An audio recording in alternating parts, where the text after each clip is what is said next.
신약 성경 151쪽쯤 되겠습니다. 요한복음 5장 39절 한 절 말씀을 우리 다 같이 읽겠습니다. 요한복음 5장 39절입니다. 다 같이 읽겠습니다. 너희가 성경에서 영생을 얻는 줄 생각하고 성경을 연구하거니와 이 성경이 곧 내게 대하여 증언하는 것이니라. 아멘. 예수님께서 여기서 말씀하시는 이 성경이라고 하는 것은 일단은 구약 성경을 이야기합니다. 구약 성경에 등장하는 주인공이 누구냐라고 했을 때 우리는 주로 하나님 아버지 이렇게 이야기를 하는데, 예수님께서는 그 하나님의 아버지의 역사 속에서 누가 증거된다라고 이야기를 하느냐 하면 예수님 자신이 증거된다라고 이야기를 합니다. 그리고 그 예수님을 증언하시는 분이 누구냐 하면 바로 성령 하나님이십니다. 그래서 우리는 성경을 통해서 하나님 아버지와 또 예수 그리스도와 성령 하나님께서 드러난다 이렇게 믿게 되고, 또 하나님을 알기 위해서 그렇게 성경을 보게 되는 것이지요. 오늘 우리는 대요리문답 제6문에서 11문의 내용을 살펴보려고 합니다. 지난번처럼 같이 읽어가면서 잠깐 설명하도록 하는 그런 방식을 취하겠습니다. 6문을 하기 전에 지난주에 살폈던 내용을 간단하게 우리가 정리를 해보면, 하나님께서 우리에게 주신 인간의 사명 또 인간의 본분이 뭐냐라고 했을 때 하나님을 영화롭게 하고 하나님을 영원히 즐거워하는 것이다 라고 이야기를 했고, 그러면 어떻게 하나님을 영화롭게 하고 하나님을 즐거워할 것인가에 대해서 하나님께서 성경을 통해서 알려주신다라고 그렇게 이야기를 했습니다. 그래서 질문이 등장하는 게 뭐냐 하면, 성경은 도대체 무엇을 우리에게 가르쳐 주냐는 거죠. 두 가지라고 했습니다. 하나는 하나님이 어떤 분인가, 다시 말하면 우리가 하나님께 대하여 믿을 것이 무엇인가가 성경에 기록되어 있고, 두 번째는 그 하나님께서 우리에게 요구하시는 의무가 무엇인가, 이 두 가지, 큰 두 가지 내용이 성경에 기록되어 있다라고 그렇게 정리를 했습니다. 오늘은 이제 6문부터 해가지고 1부인데, 대요리문답 중에서 이제 1부, 2부가 있는데 1부라고 하는 부분이 바로 우리가 하나님께 대하여 무엇을 믿을 것인가, 다시 말하면 하나님은 누구이시며 도대체 무슨 일을 하는가 하는 것을 앞으로 좀 당분간 다루도록 하겠습니다. 사실 여담이지만 대요리문답의 이 매력이라고 하는 것은 물론 앞부분도 참 중요하지만 사실 하나님께서 우리에게 무엇을 요구하시는가 하는 그 뒷부분이 훨씬 더 매력적입니다. 왜 그런가 하면 이 특별히 십계명과 주기도문을 해설하는 이 부분에 가면 참 우리의 신앙의 선배들이 얼마나 탁월한 안목을 가졌는가 하는 것을 비로소 거기서 알 수가 있는 것이죠. 그럼에도 불구하고 이 앞부분 역시도 여러 가지로 우리 신앙에 유익을 주는 부분입니다. 오늘은 사실 대요리문답 중에서 제일 사실 어려운 부분이라고 할 수 있는 하나님이 어떤 분이신가를 다루는 내용입니다. 어렵긴 하지만 또 우리가 잘 사용하지 않는 용어들이 등장하긴 하지만 이것들을 통해서 하나님을 한 번 더 확인할 수 있었으면 좋겠습니다. 제6문 질문과 답을 같이 읽겠습니다. 시작. 성경은 하나님에 대하여 무엇을 알려줍니까? 성경은 하나님께서 어떤 분이신 것과 하나님의 여러 위격들과 하나님의 작정들과 그 작정들을 수행하심에 대해 알려줍니다. 여러분, 여기 위격이라는 말이 있죠. 우리가 잘 사용하지 않는 말인데, 이 위격에 대해서 알려준다는 것은 성경이 하나님을 우리에게 계시할 때에 성부, 성자, 성령 이렇게 계시를 한다는 겁니다. 교회를 좀 다니신 분들은 이게 무슨 말인지 금방 아시겠지만 이제 갓 믿음 생활을 시작하시는 분들에게는 이 말이 참 생소하시죠. 성부라고 하는 것은 거룩한 아버지, 성자라는 말은 거룩한 아들, 그리고 성령이라고 하는 것은 거룩한 영, 이런 뜻입니다. 그래서 하나님에 대해서 이야기를 하는데 하나님이 성부 하나님이 계시고 성자 하나님이 계시고 성령 하나님이 계신다라고 표현을 하는 겁니다. 이걸 이제 위격이라고 그렇게 이야기를 하는데 조금 있다가 그건 다시 다루도록 하겠습니다. 그리고 이 하나님의 위격들에 대해서 이야기를 하고 그 다음에 이제 뭘 이야기를 하느냐 하면 성경이 하나님의 작정, 좀 더 쉽게 말하면 하나님은 어떤 계획을 가지고 계시는가, 하나님께서 창조와 그리고 그 창조 이후에 사람들의 타락과 이런 것들에 대해서 어떤 계획을 가지고 계셨는가 하는 것이 하나님의 작정과 관련된 겁니다. 그 다음에는 그렇게 작정하신 하나님께서 그런 작정을 어떤 방식으로 이루어 가셨는가, 이게 이제 작정을 이루시는 방법에 관한 이야기입니다.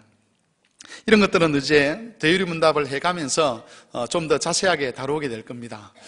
성경을 읽다 보면 이제 이 대유리문답이 우리에게 말해주는 게 이거죠. 성경을 읽으면 성부와 성자와 성령 하나님에 대한 이야기가 나오고, 그 성부와 성자와 성령 하나님께서 우리를 위해서 어떤 뜻을 가지고 계셨는지가 나오고, 그리고 동시에 그 삼위 하나님, 성부와 성자와 성령을 일컬어서 삼위 하나님이다, 그렇게 이야기를 하는데, 그 삼위 하나님이 그 뜻을 이루기 위해서 무슨 일을 하셨는가 하는 것이 성경에 기록되어 있다라고 그렇게 알려주는 것입니다. 이제 칠문을 같이 읽겠습니다. 제 7문입니다. 다 같이 읽겠습니다. 하나님께서는 어떤 분이십니까? 하나님께서는 영이시며 존재와 영광과 복되심과 완전하심에 있어서 본래 스스로 무한하십니다. 그래서 하나님께서는 자족하시며 영원하시며 불변하시며 불가해하시며 어디든지 계시며 전능하시며 모든 것을 아십니다. 또한 하나님께서는 지극히 지혜로우시며 지극히 거룩하시며 지극히 의로우시며 지극히 자비로우시며 은혜로우시며 오래 참으시며 선하심과 진실하심이 풍성하십니다. 제가 이걸 처음에 계획했을 때에 우리 김태희 목사님은 절대로 목사님 계획한 대로 못 하실 겁니다, 이랬어요. 무슨 말씀이냐면, 제가 일주일에 5문씩 또는 6문씩 해가지고 가능한 한 빨리 이걸 한번 다 읽는 것을 목표로 하겠다 그러니까 김태희 목사님은 설명하고 싶어가지고 아마 다 못하고 중간에 뭐 한 10문쯤 가다가 마칠 겁니다, 뭐 이런 식으로 이야기를 한 적이 있습니다. 제가 이 7문을 읽으면서 준비를 하면서 그 말이 자꾸 생각이 나가지고 이것만 해도 몇 주 해야 되는데 이런 생각이 들더라고요. 근데 그러지 않고 간단하게 중요한 것만 좀 하고 넘어가겠습니다. 읽었던 문장을 사실은 몇 개로 나누어서 읽어야 되는데, 첫 번째 내용은 이겁니다. 하나님은 영이시다는 것이죠. 우리는 그냥 영이시다 그러면 하나님이 육체가 아니다 이렇게 이야기를 하는데, 그런 의미가 아니고, 성경에서 하나님을 영이라고 말할 때에는 항상 뭐와 대비를 시키느냐 하면 거의 대부분이 우상과 대비를 시킵니다. 그러니까는 사람들이 만들어서 섬기는 그 우상, 그것과 비교해서 하나님은 영이시다. 그렇기 때문에 너희들이 하나님을 섬길 때 우상을 섬기듯 하나님을 섬겨서는 안 된다라는 이야기를 할 때에 항상 하나님은 영이시다, 이런 이야기가 나옵니다. 여러분 잘 아시는 성경 구절이 있습니다. 하나님은 영이시니 예배하는 자가 영과 진리로 예배하라. 옛날에 번역을 보면 신령과 진정으로 예배하라 그랬는데, 새로 개역 개정판을 보면 영과 진리로 예배하라고 되어 있습니다. 그때 그 영이라는 것은 성령을 말하고 진리라고 하는 것은 예수 그리스도를 말하죠. 그래서 성령과 그리스도 안에서 영이신 하나님을 섬기는 것이다, 그렇게 이야기를 합니다. 이건 우상을 섬기는 것하고 다르죠. 사람들이 우상을 섬기는 목적이 있습니다. 그게 뭐냐 하면 그 우상에게 우상을 감동시키고 그 우상을 설득해서 우상으로부터 자기가 원하는 것을 얻어내는 것이 우상을 섬기는 목적입니다. 그런데 하나님께서는 그런 목적으로 하나님을 섬겨서는 안 된다, 그런 목적으로 하나님을 예배해서는 안 된다라는 이야기를 하시는 것이죠. 그런 이야기를 하시고 싶을 때 하나님은 항상 내가 영이다, 이렇게 말씀을 한다는 겁니다. 앞에서 말씀드린 것처럼 이건 자세히 다루지는 않겠습니다. 제가 언젠가 이걸 설교를 했었고, 또 다음에 좀 더 자세한 내용은 그렇게 설교를 하겠습니다. 중요한 것은 하나님이 영이시다고 말할 때 그 의미라는 것은 하나님하고 우상하고 다르다는 것을 나타내시기 위해서 하나님이 자신을 영으로 계시하신다, 이렇게 이해를 하면 되겠습니다. 그 다음 두 번째 보시면 거기에 하나님은 그의 존재와 영광과 복되심과 완전하심에 있어서 본래 스스로 무한하십니다 라는 말이 있습니다. 말이 어렵죠. 이 말의 의미는 무한하다는 말은 끝이 없다는 겁니다. 하나님께서 그 영광에 있어서 끝이 없다, 이런 뜻이죠. 어떤 사람들은 이런 생각을 합니다. 우리가 하나님께 영광을 돌려드려야 하나님이 하나님도 영광으로 채워진다라고 하는데, 우리가 하나님께 영광을 돌리느냐 돌리지 않느냐에 상관없이 이미 하나님은 영광으로 충만하시다는 것이죠. 그래서 사실은 우리가 하나님을 영화롭게 하는 것이 하나님에게는 필요가 없습니다. 우리가 하나님을 영화롭게 하는 것이 하나님께 필요가 없을 만큼 하나님은 영광에 있어서 가득 차 계시다는 것이죠. 그렇다면 왜 우리로 하여금 하나님을 영화롭게 하라고 하시느냐? 그것은 우리로 하여금 하나님께 영광 돌리는 것을 통해서 그 하나님의 영광에 참여하여서 그 영광을 우리도 누리도록 하기 위해서 하나님이 우리로 하여금 하나님을 영화롭게 하고 하나님을 즐거워하라고 말씀하시는 것이지, 뭔가 우리가 하나님께 영광을 돌리지 않으면 하나님에게 영광이 부족하거나 또는 하나님의 그 복되심이, 완전하심이 부족하기 때문에 하나님께서 우리에게 너희가 내게 영광을 돌리라 그렇게 말씀하시는 것은 아니라는 것입니다. 하나님은 그의 존재와 영광과 복되심에 있어서 이미 충만하게 차 계십니다. 그리고 우리로 하여금 그 하나님을 찬양하고 영광 돌리는 삶을 통해서 그 하나님의 복되심과 충만하심을 우리도 누릴 수 있도록 하는 것, 그게 하나님의 방법이라는 겁니다.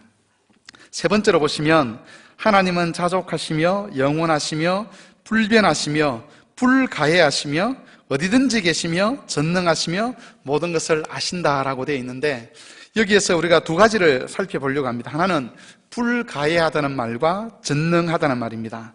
여러분, 불가해라는 말의 뜻이 무엇인지 아시죠? 그죠? 알 수 없다는 거죠. 하나님은 알 수 없는 분이다, 이런 뜻입니다. 그런데 이것을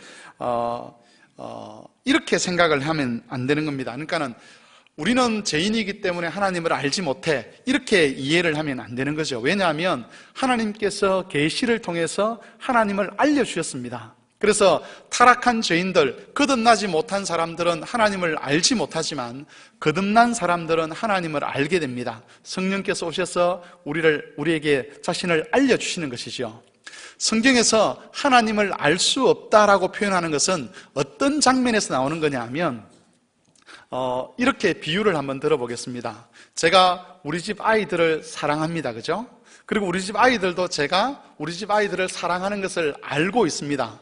그렇지만 우리 집 아이들이 부모인 제 마음을 다 알겠습니까? 모르겠습니까?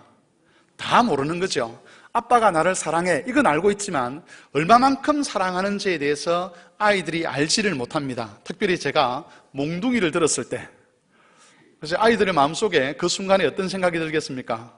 우리 아버지 맞아? 이런 생각이 들겠죠. 그죠? 제가 아주 심하게 혼을 내면 잠시 우리 아버지가 아닐 수도 있어, 이런 생각을 아이들이 할 수 있다는 것이죠.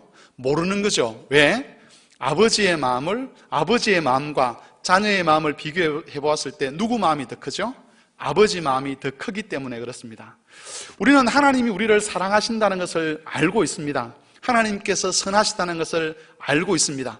하나님께서 우리의 구원을 위해서 일하신다는 것도 알고 있고, 그렇게 알고 있지만 또 한편으로는 어떤 일을 당하거나 어떤 어려움을 만나면 이런 질문을 하죠. 하나님 정말 저를 사랑하시는 게 맞아요? 왜 이것이 하나님께서 나를 사랑하시는 게 되죠? 이런 질문들을 합니다. 그런 의미에서 우리는 하나님을 알지 못하는 겁니다. 그런 의미에서 하나님을 알지 못하는 것을 두고 하나님은 불가해한 분이다, 그렇게 이야기를 하는 거죠. 하나님을 다 측량하지 못하는 겁니다. 왜? 우리의 지혜가 부족하기 때문에. 그래서 언제 아느냐 하면, 그때는 몰랐는데 시간이 지나고 나서 보니까 그래서 하나님께서 이런 일을 하셨구나, 이것이 바로 하나님의 사랑이었구나라고 알게 되죠. 그때 뭐라고 합니까? 놀랍다, 하나님의 지혜와 지식의 부유함이요, 그의 길은 우리가 찾지 못할 것이고 그의 구원의 크기는 우리가 측량하지 못할 것이다, 그렇게 찬송을 하는 거죠. 그래서 하나님을 알 수 없는 분이다, 그렇게 이야기를 하는 겁니다. 하나님을 알 수 없는 분인데 우리가 다 알려고 하면 어떻게 되죠?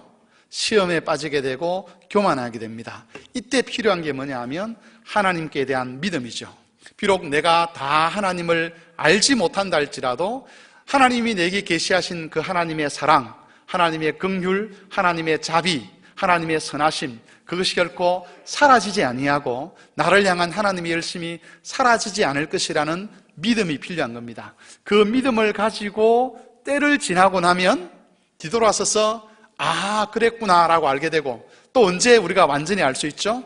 주님이 재림하시는 그날에 완전히 알게 되어서 그때는 거울로 보는 것처럼 아니 보고 얼굴과 얼굴을 맞대어 주를 보게 될 것이다, 그렇게 이야기를 합니다. 지금은 거울을 보면 분명하게 보이지만 바울 당시의 거울은 청동거울이었습니다. 그래서 딱 보면 흐릿하게 보이는 거죠. 지금 우리가 하나님을 아는 수준이 그렇다는 거죠. 하나님을 알기는 알되 우리 죄의 한계로 다 알지 못하는 것이고, 다 알지 못하기 때문에 지금은 뭐가 필요하느냐? 믿음이 필요하다, 그렇게 이야기를 하는 겁니다. 두 번째로 거기에 전능하시며라는 말이 나옵니다. 이 전능하다는 말도 사람들이 종종 오해를 하죠. 어떻게 오해를 하느냐 하면, 하나님의 전능하심 이러면 하나님은 모든 것을 다 하실 수 있는 분이다, 이렇게 이해를 합니다. 그래서 어떤 사람이 이런 시비를 걸었습니다. 그러면 하나님은 자기가 들 수 없는 물건을 만드실 수 있느냐? 질문을 잘 보십시오. 하나님은 하나님 자신이 들 수 없는 물건을 만드실 수가 있느냐? 하나님 만들 수 있겠습니까? 없겠습니까? 만일 자기가 들 수 없는 물건을 만들었습니다.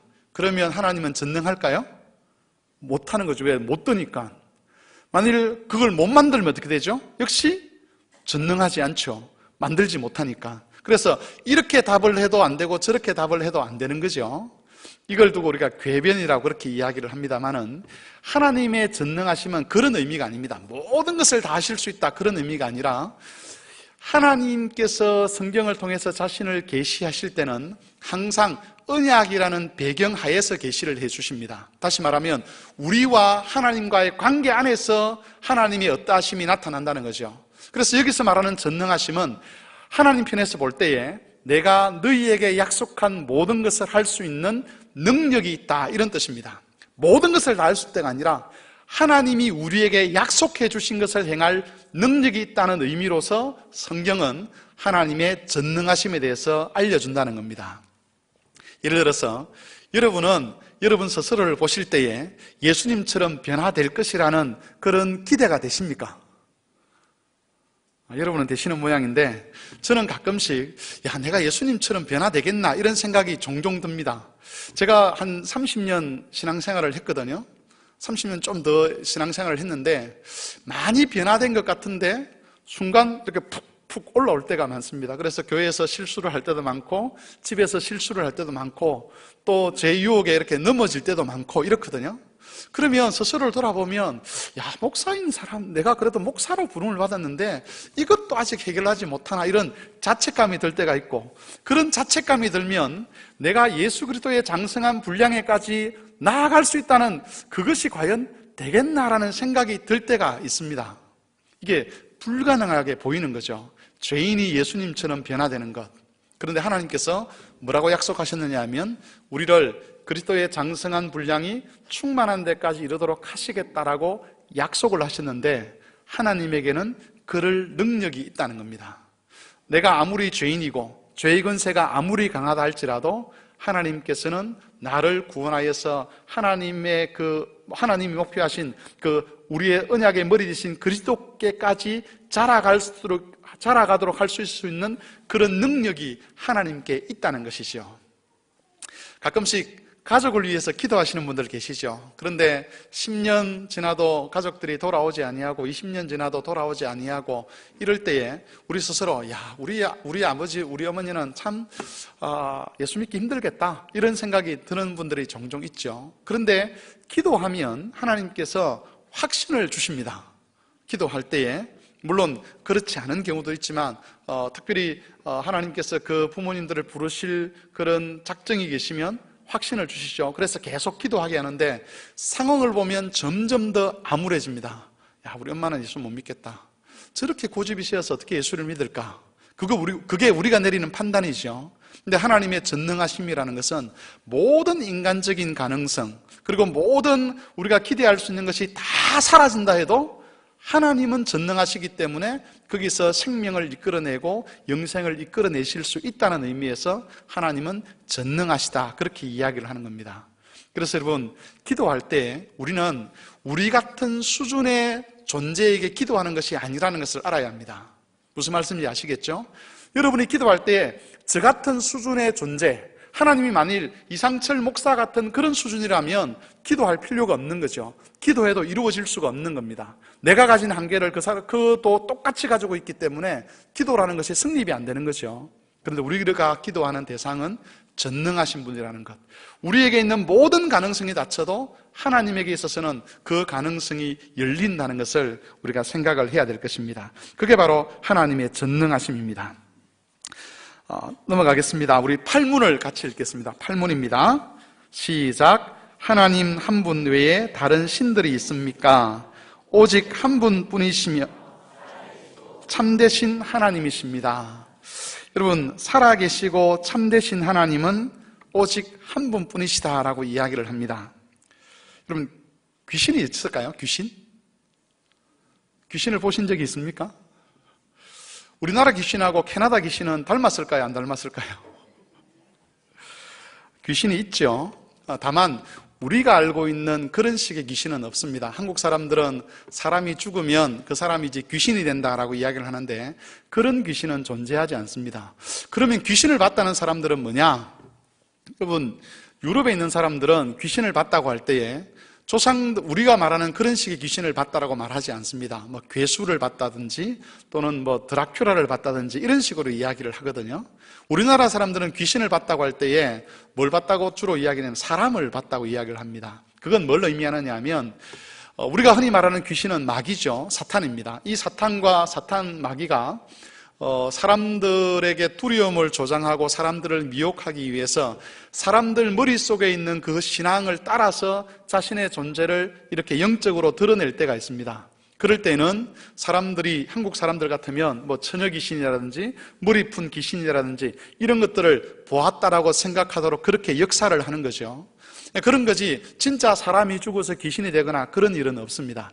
그런 의미에서 본다면 이런 귀신, 마귀들도 영적 존재이기 때문에 신이다라고 그렇게 말을 할 수는 있겠죠. 그리고 이런 귀신들이 능력을 가지고 있습니다. 마귀도 영적 존재이기 때문에 능력을 가지고 있고 그 마귀에 사로잡힌 자들도 능력을 가지고 있습니다.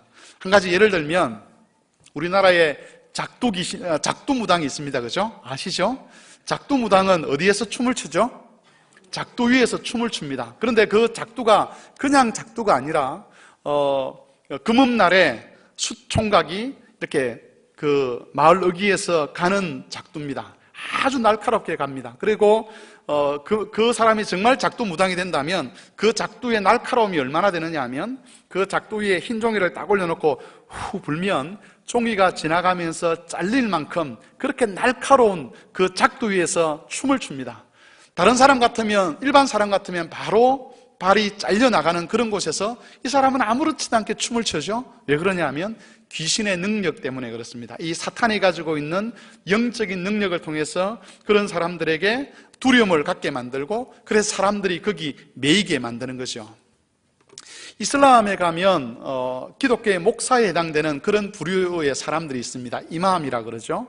그런 존재들은 매직을 사용할 줄 압니다. 그러니까 초능력이 있다는 겁니다. 그래서 저기 뒤에 있는 사람을 쫙 잡아당기면 쫙 앞으로 밀려온다든지 딱 이렇게 하면 넘어진다든지 이런 현상들이 실제로 일어납니다. 그러면 그런 능력이 어디서 오느냐? 바로 마귀로부터 오는 거죠. 마귀가 그런 능력을 발휘하도록 하고 그래서 사람을 두려워하게 만드는 그런 존재가 있다는 것이죠. 그런데 그런 것들은 참신은 아니라는 것입니다. 우리가 말하는 살아계시고 참되신 하나님, 여기서 말하는 살아계신다는 것은 우리에게 관심을 가지고 우리를 찾아오시고 우리 일에 관여하시고 때로는 우리를 징계하기도 하시고 당신의 뜻대로 우리를 이끌어 가시는 이런 것들을 이끌어서 살아계신 하나님이다, 그렇게 말합니다. 이런 존재는 없습니다. 사람들이 만든 우상들은 다 죽은 존재들이죠. 다만 우리가 흔히 말하는 그 귀신이 영적인 현상을 통해서 사람을 미혹하기 위해서 힘을 발휘하는 것이지 하나님처럼 사람을 사랑하시고 사람에게 찾아오셔서 그 아픔과 그 괴로움과 고통에 공감하시고 또 그것을 권면하시는 이런 하나님은 없다는 겁니다. 그리고 하나님이 참되시다고 하는 것은 하나님의 극과 속이 같다는 것이죠. 성경을 통해서 하나님께서 나는 선한 하나님이다 그러면 그게 맞다는 겁니다. 그래서 하나님이 계시된 그대로 받아들여도 아무런 문제가 되지 않는 말씀하신 그대로의 하나님, 그것을 참되신 하나님이다, 그렇게 이야기를 하는 겁니다. 이처럼 우리에게 관심을 가지시고 참되신 하나님은 오직 성경이 말하는 그런 여호와 하나님 한 분밖에 없다는 것이죠. 그래서 여러분, 혹시 예수 믿는 사람 중에서도 점집에 가서 점 보는 사람들이 있다는 이야기를 참 많이 하지 않습니까? 그거 다 소용이 없는 겁니다. 만일 그 점치는 사람이 제대로 된 사람이라면 점괘가 안 나올 거고, 그죠? 무슨 말씀인지 아시죠? 예수 믿는 사람에게 점괘가 나오면 예수 믿는 사람이 가짜이든 아니면 그 점 보는 사람이 가짜든 둘 중에 하나이지, 갔는데 점괘가 잘 나와서 나중에 복을 받았다, 그럼 둘 중에 하나는 가짜입니다. 자기가 가짜든지 그 사람이 가짜든지. 예수 믿는 사람에게는 점괘가 나올 수 없죠. 성령께서 그 속에 계신 사람들이, 어떻게 악한 영들이 성령의 사람을 다스릴 수 있고 성령의 사람을 조장할 수, 움직일 수가 있겠습니까? 그래서 괜히 점집에 가셔서 헛돈 버리지 마시기 바랍니다. 그럴 돈 있으면 힘든 사람들, 불쌍한 사람들, 그런 사람들을 위해서 돕고 헌금하는 것이 훨씬 더 낫습니다. 다음 제 구문입니다. 구문 같이 읽겠습니다. 시작. 하나님의 신격에는 몇 위가 있습니까? 하나님의 신격에는 3위가 계시며 곧 성부, 성자, 성령이십니다. 그리고 이 3위는 참되시고 영원하신 한 분 하나님이시며 각 위의 고유성은 서로 구별될지라도 실체에 있어서는 같으시며 동등하십니다. 말이 어렵죠, 그죠? 왜 이런 어려운 이야기를 성경에서 할까, 또는 교회에서 할까라고 생각을 해보면 이것 때문에 그렇습니다. 구약 성경에서 유대인들은 하나님이 한 분이라고 생각을 하고 있습니다. 성경에 보면, 구약 성경에 보면 하나님은 한 하나님이시다, 또 여호와는 유일한 한 분 하나님이시다, 이런 표현들이 있습니다. 그래서 정통적으로 유대인들은 하나님이 딱 한 분 계신다, 이렇게 생각을 해왔거든요. 근데 예수님께서 오셨습니다. 예수님께서 오셔서 뭐라고 이야기를 하냐면 하나님의 아들이라, 그렇게 주장을 하는 거예요. 이 하나님의 아들이라고 주장한다는 것은 하나님과 예수님이 동등하다는 그런 주장이거든요. 그러면 구약이 잘못되었든지 예수님이 잘못되었든지 둘 중에 하나는 잘못되는 게 정상입니다. 구약이 거짓말을 하든 예수님이 거짓말을 하든, 왜? 구약에서는 한 분 하나님 그렇게 말하는데 예수님께서 나도 하나님 이렇게 이야기를 하니까 둘 중에 하나는 거짓말이라는 거죠. 그런데 어떻게 하느냐 하면 구약의 하나님이신 그분께서 이 예수님을 부활을 시켜줍니다. 그러면서 이 부활을 통해서 예수님도 하나님이라는 것을 증명을 하시는 거예요. 부활을 통해서. 그러고 난 다음에 예수님께서 이렇게 하나님으로 증명되신 예수님께서 성령님에 대해서 뭐라고 이야기하냐면 또 다른 보혜사다, 다시 말하면 성령님도 하나님이시다라고 주장을 하는 겁니다. 그러니까 구약에서는 하나님이 한 분인데 신약에 오면 하나님이 몇 분이 되시는 거죠? 세 분이 되는 거예요. 사실 구약에도 하나님을 성부와 성자와 성령이 다 나타나 있는데 숨어 계시다가 신약에서 비로소 드러나는 겁니다. 여기서 이제 갈등이 생기는 거죠. 도대체 하나님은 한 분이야, 세 분이야? 여러분, 하나님은 한 분입니까, 세 분입니까? 제가 세 분이라고 말하면 이상해지죠, 그죠? 왜? 구약에서 한 하나님이라고 그랬으니까. 한 분이라고 말하면 또 이상해집니다, 그죠? 성부와 성자와 성령을 이야기하니까. 그래서 이 두 내용을 조합하기 위해서 만들어낸 말이 위격이라는 말입니다. 위격. 어려운 말이죠. 이 성부와 성자와 성령 하나님이 다 하나님이신데 한 분이시다. 그래서 실체와 본성에 있어서는 동등하시고 위격에 있어서는 서로 다르시다, 이렇게 이야기를 하는 거죠. 이건 제가 아까 말씀을 드렸지만 우리가 지혜가 부족하기 때문에 하나님을 알 수가 없습니다. 어떻게 그런 일이 있을 수 있지? 어떻게 한 분 하나님이시면서 또 새 하나님이 될 수 있는 것이? 이런 질문을 할 때 우리는 겸손하게 이건 우리가 이해할 수 없는 거구나. 그래서 어떻게 하면 되느냐 하면 하나님의 계시를 그대로 받아들여서 하나님은 한 분이시고 그 한 분 하나님이 삼위로 이루어져 있다라고 그렇게 그냥 받아들이는 겁니다. 믿음으로 그렇게 되는 거죠. 성부와 성자와 성령께서. 그건 언제 그러면 그 실체가 제대로 밝혀질까요? 우리가 주님께서 부활하셔서 새하늘과 새 땅에서 주님을 예배할 그때에는 알겠죠. 왜 어떤 개념으로 그게 되는지. 근데 여기서는 우리가 우리의 지혜의 한계로 인해서 이 개념을 우리가 다 이해할 수는 없다는 겁니다. 중요한 것은 성부 하나님과 성자 하나님과 성령 하나님께서 서로 협의하셔서 우리의 구원을 위해서 여전히 일하고 계신다. 그렇게 이해를 하면 좋겠습니다. 신문을 읽겠습니다. 시작. 하나님의 신격에 있는 삼위의 고유성은 무엇입니까? 성부의 고유성은 성자를 낳으심이며 성자의 고유성은 성부에게서 나심이며 성령의 고유성은 영원전부터 성부와 성자에게서 나오심입니다. 이런 요 문제 때문에 제가 다음에 또 설교할 기회가 있겠지만 동방교회와 서방교회가 나누어지게 됩니다. 그 정도만 일단 아시고, 이 고유성이라는 게 뭐냐 하면 그러면 성부, 성자, 성령 하나님은 어떻게 다른가 이런 거죠. 그럴 때에 성부는 성자를 낳으신 분이시다.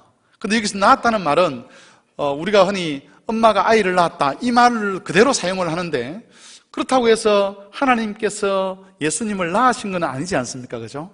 그렇다면 이게 도대체 무슨 말일까? 아무도 그 말이 무슨 말인지를 잘 모릅니다. 성경에 있으니까 그대로 쓰는 거죠. 그래서 우리는 성부는 성자를 낳으셨다 그렇게 이야기를 하고, 그 다음에 성자는 성부에게 나셨다 이렇게 표현을 하고, 그 다음 성령은 성부와 성자에게서 나오신다 이렇게 이야기를 합니다. 그런데 아까 말씀드린 것처럼 낳으신다, 또 태어나셨다, 또 나오신다, 이게 정확하게 뭘 말하는지는 모릅니다.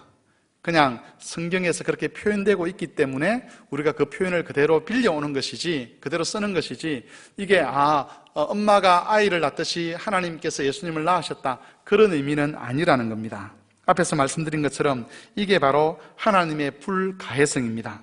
분명히 우리가 성부와 성자와 성령 하나님을 아는데 다 알지 못하는 것이죠. 그래서 이런 것들은 우리가 주님 부활하시는 그날에, 우리가 주님께서 다시 재림하시는 그날에 이 죄에서 완전히 벗어나서 온전한 지혜를 가질 때 비로소 알게 될 겁니다. 11문을 읽겠습니다. 다 같이 읽겠습니다. 성자와 성령이 성부와 동등한 하나님이신 것을 어떻게 나타납니까?